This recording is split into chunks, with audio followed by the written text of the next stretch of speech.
Flora Wonder Blog, shedding light on the obscure. Today we'll examine some obscure tree species, perhaps some that you know little or nothing about. Don't groan and decide that you'll be bored, for all the trees I will feature display ornamental characteristics. Maybe your largest challenge is to learn how to pronounce them, then try to remember the names a day or two later. I guarantee that if you allow these species into your floral world, whether by planting or via armchair gardening, you will receive your reward.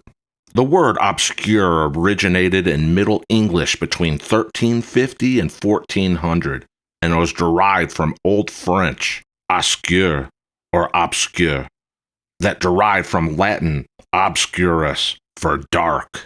Euptelea pleosperma from the eastern Himalaya and western China was introduced over 100 years ago, but I challenge you to find even one in an American landscape or public park.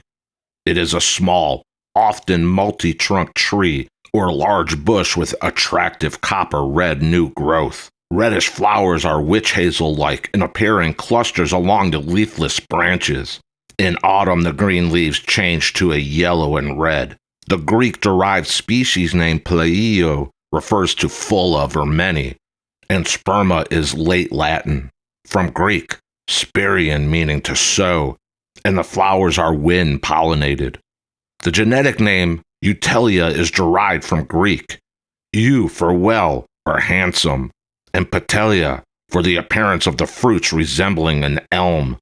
I have a couple in my landscape, and only wish I could acquire the second species of the genus, Polyandra, which is said to be prettier in the fall landscape, and it is native to Japan.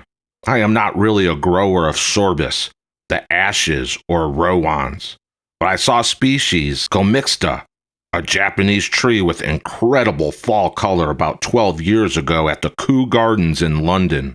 Since then I have seen it in other European gardens, but for unknown reasons it is still rare in American landscapes. And 2 years ago I encountered Sorbus elenifolia, alderleaf, in Belgium at Arboretum Westbelar. I had never seen Anophelia before, and subsequent research indicated it too was from Japan. My Westbelar visit corresponded with sunny weather in October to a sophisticated collection renowned for maples, Stewartia, oaks, etc. Leaves of elenifolia were mostly gone, and with a multitude of tiny pink berries sparkled like jewels in the afternoon light. This visit was in conjunction with the International Maple Society Symposium, and when all individual attendees regrouped to the visitor center, everyone asked everyone, "Did you see the Sorbus elenifolia?" Later on, I discovered that the pink berries would eventually evolve to bright red, but what a dainty little tree. I resolved to acquire elenifolia, and now even have some for sale at an affordable price. Acer micranthum is also a tree that is rare in American landscapes, but most undeservedly so. Its name is due to small-sized flowers, and the resultant seeds are tiny as well. Acer micranthum also originates from Japan, and was introduced into Europe around 1880. I feel that any serious Japanese maple collection should contain at least one. The species is at least as hardy as palmatum, and is of smaller stature than many palmatum cultivars. We have propagated micranthum by rooted cuttings under mist in summer, or by grafting onto striped bark species such as Acer davidii or Acer tegmentosum. I remember seeing micranthum at Westonbirt in England about 10 years ago on a tour led by Peter Gregory. He introduced us to a nice specimen and seemed very delighted to show it off, especially the dangling clusters of small pink seed. I know of no cultivars of Acer micranthum except for Candelabrum, which originated at Hillier's Arboretum, and is larger than the type due to the likelihood that it is a hybrid. Acer nipponicum is another obscure maple species from Japan, one I don't see used in America, although the better collections in Europe will have it. The species name is from Nipponicus, from Nippon, an old name for Japan. Today, someone from Japan is referring to it as Nihojin, and any reference to Nip or Nippon is considered derogatory. I like the substantial olive green leaves with their rugose texture, but they can look ragged after a 100-degree Fahrenheit August day in Oregon with no humidity. In Japan, it is native to the islands of Honshu, Shikoku, and Kyushu in mountain forests where it gets plenty humid. I have grown a specimen for 12 years, but it has still not produced seed. Also, I have wasted time trying to propagate Nipponicum via rooted cuttings. My efforts yielded 100% dead. I even tried grafting onto Acer, Pseudoplatanus, and other species with the same result. Some years, Nipponicum foliage turns yellow in autumn, and others it can go from a green to brown. Berberis temoleica should not be dismissed as crap. Another thorny barberry, a plant that no prudent gardener would dare attempt. I received my start from a friend, plantsman R. Hatch, a holic who has foisted many unwise species upon me, though I too have afflicted many upon him. Temoleica is not such a plant. However, from dry land to Tibet, it is a vicious bitch to handle. But the soft blue-green new growth in spring changes to powder blue by summer. This species was introduced by Frank Kingdon Ward of great rhododendron fame in 1924. I had a nice plant in the short road, 8 feet tall by 3 feet wide in 10 years, but I sold it to a high bidder for good profit. But yikes! My Temoleica offspring perished in an unheated greenhouse a few years later, and even though the species is listed as hardy to USDA Zone 5, I lost a lot. Friend Roger Gosler, who probably got his stock from me, bailed me out a year ago, so now I grow it again.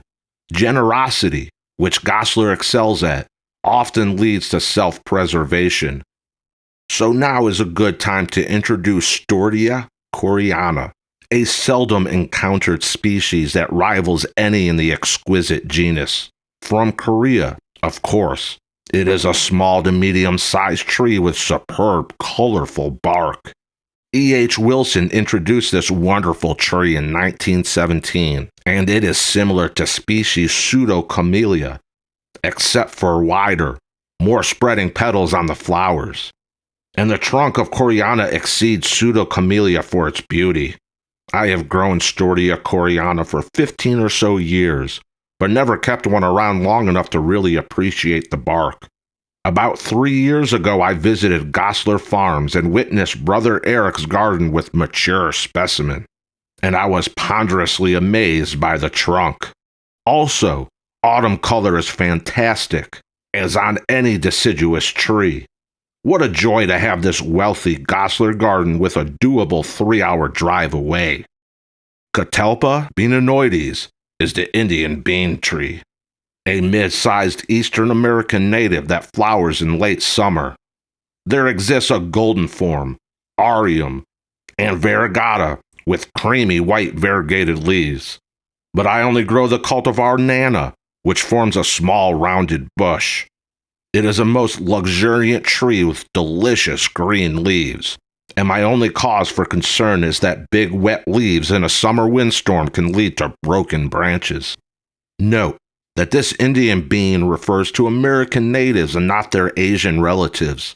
The origin of the name Catalpa is possibly from a Greek Indian word Catalpa, or maybe from Catawba, where the botanist Scopoli incorrectly transcribed the name.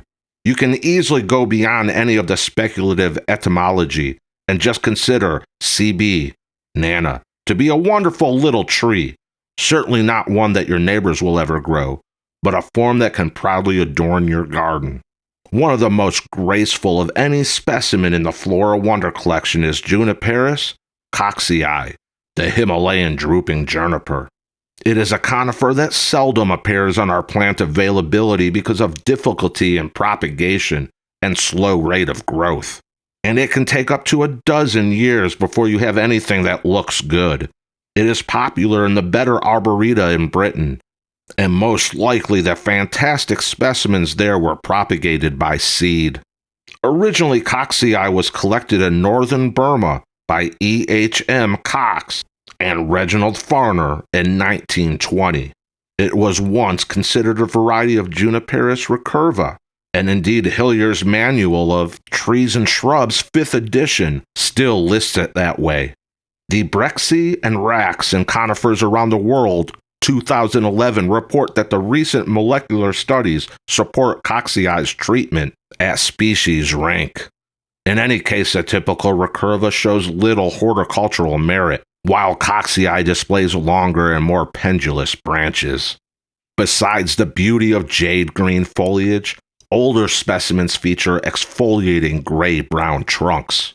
Although, I have seen a specimen with reddish-brown and less exfoliation, for it was growing in considerable shade. In its native range, Coxii occurs in upper coniferous zones and is hardy to USDA Zone 7, possibly 6.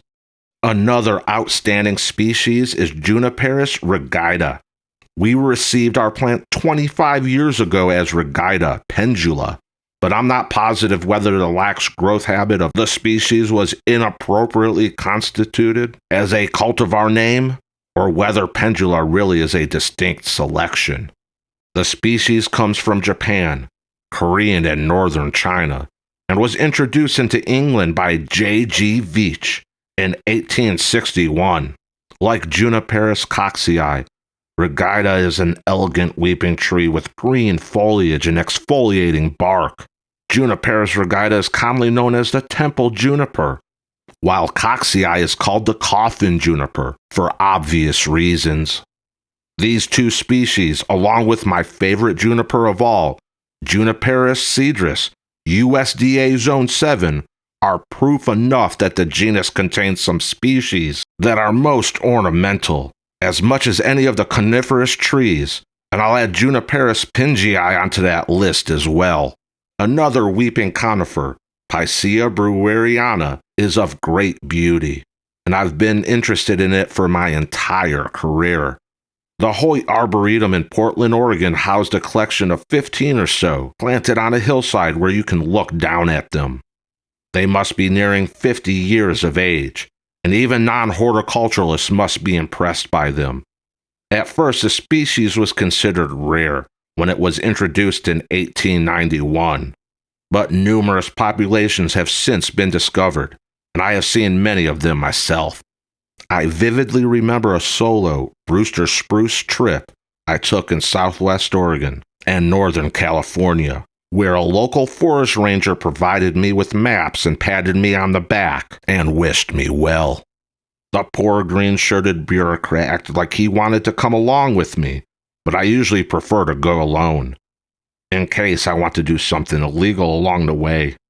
But the meeting was memorable because it was the first time in my life that a governmental employee had ever considered me worthy of concern and attempted to further my cause.